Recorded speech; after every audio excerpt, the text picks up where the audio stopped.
बिहार चुनाव के लिए 1 महीने से भी कम का वक्त बचा है। ऐसे में सबसे बड़ी टेंशन हर एक खेमे के लिए यही थी कि सीट शेयरिंग का फॉर्मूला कैसे तय किया जाए, किसे टिकट दिया जाए तो किसका टिकट काटा जाए।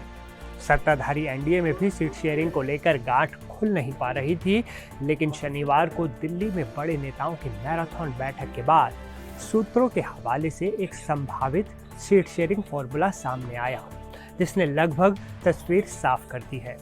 आज हम आपको बताएंगे कि किस पार्टी के खाते में कितनी सीटें जा रही हैं, कौन है वो जो अभी भी आखिरी सहमति से दूर है, और बिहार की हारी हुई 35 सीटों पर बीजेपी की क्या रणनीति रहेगी। चलिए बिहार की राजनीति के मौजूदा गणित को समझने की पूरी कोशिश करते हैं। नमस्ते, मैं हूं असीम और आप देख रहे हैं एनडीटीवी इंडिया।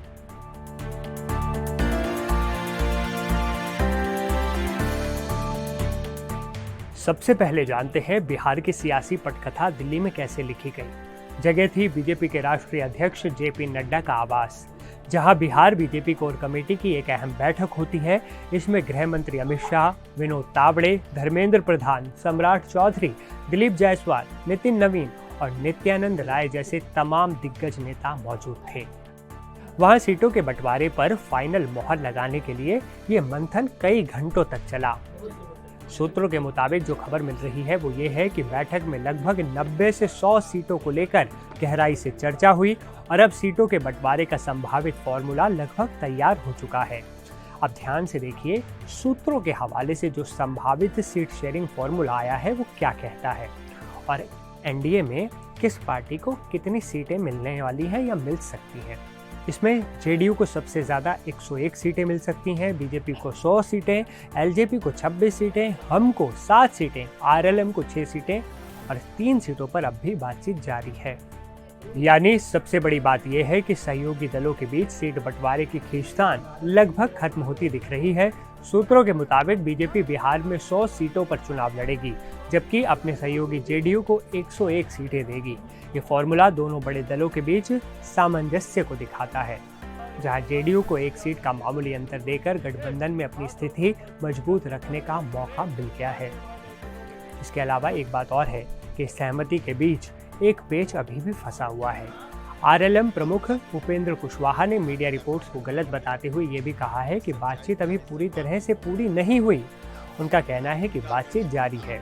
उन्होंने ये भी साफ किया कि सीटों पर चर्चा सार्वजनिक रूप से नहीं होगी, जहां जरूरत होगी वहां बैठकर चर्चा की जाएगी। इसके अलावा बैठक में एक और महत्वपूर्ण रणनीति पर चर्चा हुई। सूत्रों की माने तो बीजेपी उन 35 सीटों को हासिल करने का पूरा जोर इस बार लगाएगी जिन पर पिछली बार वो चुनाव हार गई थी।